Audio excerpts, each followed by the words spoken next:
नमस्कार फ्रेंड्स। आज हम सीखेंगे आरआरपी मॉड्यूल जो कि होलसेल और रिटेलर्स के लिए बनाया हुआ है। आजकल जब भी एक कस्टमर एक होलसेलर या एक रिटेलर के पास जाता है तो वो कपड़े की आरआरपी देखना चाहता है और उसके लिए सभी होलसेलर्स बुक्स के पीछे या उनके कैटलॉग्स के पीछे अपनी आरआरपी प्रिंट करते हैं। लेकिन लास्ट 1 ईयर में because of lot of price changes ये आरआरपी फ्रीक्वेंटली चेंज होती है, जिसकी वजह से या तो इसके स्टिकर्स रिटेलर्स के स्टोर्स पे भेजे जाते हैं और उसको रीस्टिकरिंग की जाती है, या रिटेलर को उसको काट के हाथ से नया आरआरपी लिखना पड़ता है, जो कि कस्टमर जनरली एक्सेप्ट नहीं करते।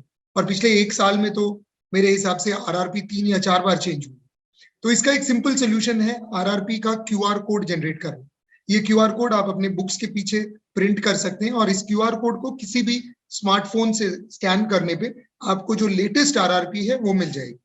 इस काम के 3 एडवांटेजेस है। पहला एडवांटेज तो ये कि आपको अपना आरआरपी सिर्फ सेंट्रलाइज्ड एक ही जगह अपडेट करना है और हर रिटेलर के पास अपडेटेड आरआरपी पहुंच जाएगी। दूसरा जो इसका बहुत इंपॉर्टेंट यूज है वो ये है कि आपको जो स्टिकर्स प्रिंट करने पड़ते हैं उसको ग्रुप करने पड़ते हैं, किस कस्टमर के पास कौन सा कलेक्शन पहुंचा हुआ है, वो पूरा आपका हेडेक निकल जाता है, क्योंकि जैसे ही आपने अपनी आरआरपी अपडेट कर दी क्यूआर कोड वही रहेगा। क्यूआर कोड स्कैन करने पे लेटेस्ट आरआरपी मिलेगी। तो चलिए let's get into the application and understand कि हम इस एप्लीकेशन को कैसे यूज करें, इसके अंदर हमें क्या क्या फैसिलिटीज मिलती हैं और क्या क्या बेनिफिट्स हैं।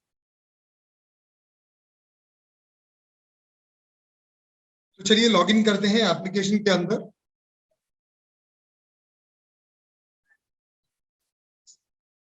और एप्लीकेशन के अंदर आपके पास यहाँ पे आपको जो मेन्यूज मिलेंगे उसमें एक इंपॉर्टेंट मेन्यू है डिस्ट्रीब्यूटर। अब जो डिस्ट्रीब्यूटर्स या जो मिल्स अपने खुद के डिस्ट्रीब्यूटर्स रखते हैं वो अपने सारे डिस्ट्रीब्यूटर्स को एक सिंगल एप्लीकेशन से मैनेज कर सकते हैं। यहाँ पे आप एक नया डिस्ट्रीब्यूटर ऐड कर सकते हैं या एग्जिस्टिंग डिस्ट्रीब्यूटर्स को देख सकते हैं। डिस्ट्रीब्यूटर को जब आप ऐड करते हैं तो आप उनका लोगो भी आरआरपी वाले पेज पे डिस्प्ले कर सकते हैं। अब आते हैं मोस्ट इंपॉर्टेंट पार्ट पे, जहां पे आप कलेक्शंस ऐड करना चाहते हैं। तो आप न्यू कलेक्शन पे जाएं और यहाँ पे आप सर्च करने पे एग्जिस्टिंग कलेक्शंस मिलेंगे, नहीं तो आप इंपोर्ट करने के लिए इंपोर्ट कर सकते हैं। इंपोर्ट कलेक्शन किया, यहाँ पे एक इंस्ट्रक्शन की फाइल है जहाँ पे जो जो डेमो फाइल में कंपलसरी फील्ड्स हैं वो आपके पास आ जाएंगी, कलेक्शन नेम, कलेक्शन कोड और बाकी डिटेल्स। और यहाँ पे एक डेमो फाइल है जिसको आप क्लिक करके डाउनलोड कर सकते हैं। अब ये जो डेमो फाइल है इसमें कलेक्शन का नाम, कलेक्शन का code, purchase price, roll rate, cut rate, price code. अब ये जो purchase price, roll rate, cut rate है ये नॉन कंपलसरी है, इसको डालने की कोई जरूरत नहीं है। आप प्राइस कोड डाल सकते हैं, एचएसएन डाल सकते हैं, जीएसटी परसेंटेज, आरआरपी, जीएसटी की अमाउंट और टोटल अमाउंट, ये चीजें भर सकते हैं। अब आपके यहाँ पे 2-3 क्वेरीज उठ रही होंगी कि ये कलेक्शन कोड क्या होता है और प्राइस कोड क्या होता है। तो मैं आपको एक भरा हुआ एक्सेल शीट दिखाता हूं जिसमें आपको ये चीजें बेटर समझ में आएंगी। अब आप अगर ये एक्सेल देखेंगे तो इसमें हमारे पास अरोमा करके एक कलेक्शन है जिसको हमने एक कलेक्शन कोड दिया है 101। ये देने का रीजन ये है कि कल को जब भी आप अरोमा को री अपलोड करेंगे तो अगर उसका कलेक्शन कोड सेम ही रहा तो वो नया कलेक्शन क्रिएट नहीं करेगा। अगर आपका कलेक्शन कोड अलग रहा तो सिस्टम वापस एक नया कलेक्शन क्रिएट करेगा। अब प्राइस कोड, कुछ कंपनीज प्राइस कोड का कॉन्सेप्ट यूज करती हैं जहां पे वो प्राइस कोड हर फैब्रिक के पीछे प्रिंट करती है। अब अगर आपके पास प्राइस कोड है तो आप हर प्राइस कोड को ए, बी, सी या डी में क्लासिफाई कर सकते हैं और ऐसे आपको जितने प्राइस कोड बनाने हैं आप बना सकते हैं। उनका HSN code, GST, RRP, GST amount और टोटल।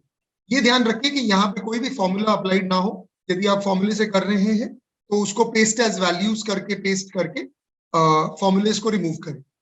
अब कुछ ऐसे भी डिस्ट्रीब्यूटर्स होंगे जिसका पूरा कलेक्शन एक ही प्राइस कोड पे है या एक ही एचएसएन पे है, तो उस केस में आपने ये कलेक्शन नेम लिया, उसको एक कलेक्शन कोड दिया और उसका प्राइस कोड में आपने ऑल लिख दिया और बाकी डिटेल्स भर दी।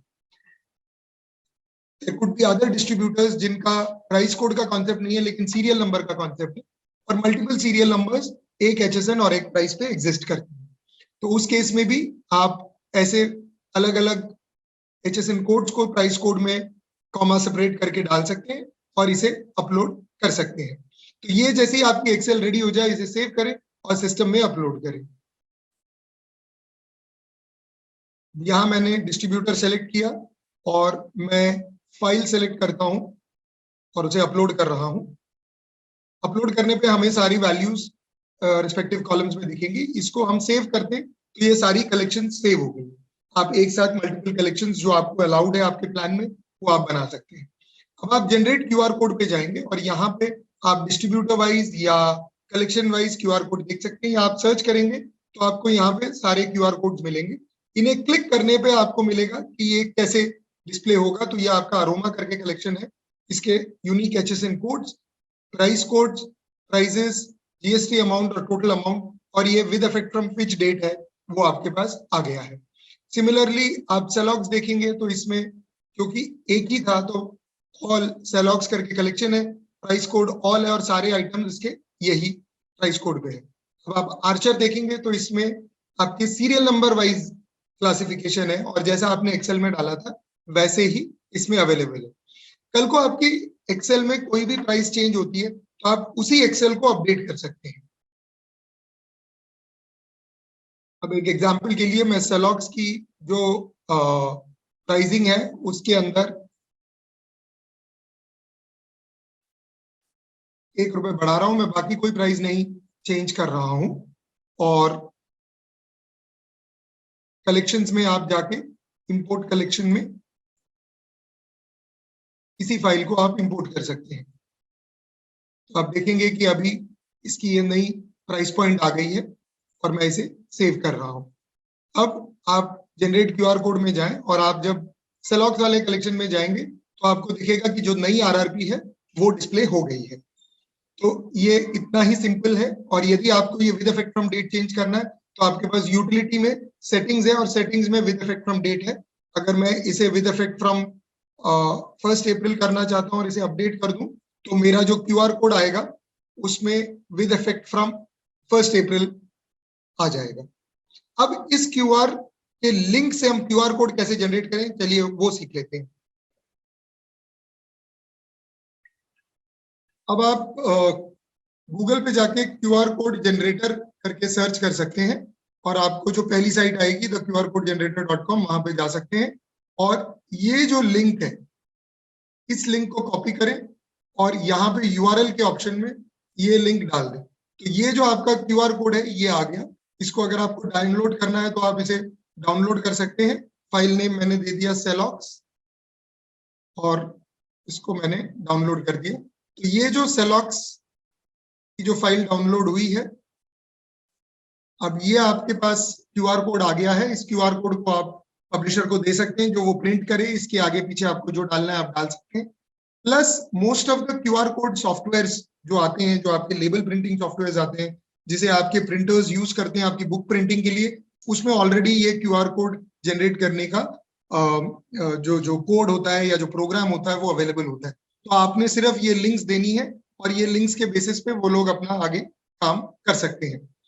अब इस एप्लीकेशन में इसके अलावा आप अपने पासवर्ड को मैनेज कर सकते हैं। आप अपना बाकी यूजर्स के पासवर्ड रिसेट कर सकते हैं। आपको अगर कोई नया यूजर बनाना हो तो आप कोई नया यूजर भी बना सकते हैं। मैंने यहाँ पे राकेश करके एक यूजर बनाया है।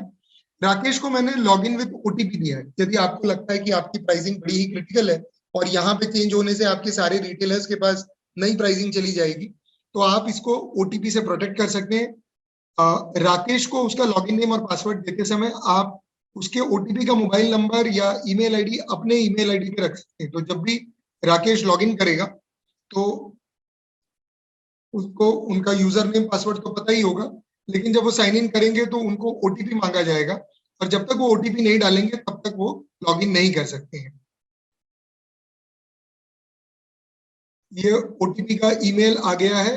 मैं ओटीपी के ईमेल के ऊपर क्लिक कर रहा हूं और ये ओटीपी लिया और ये ओटीपी डालने के बाद ही आप लॉगिन कर सकते हैं और राकेश अपना काम यहाँ पे कर सकते हैं। तो है ना सिंपल। सीखते रहें और यूज करते रहें इंक्लूसिव क्लाउड।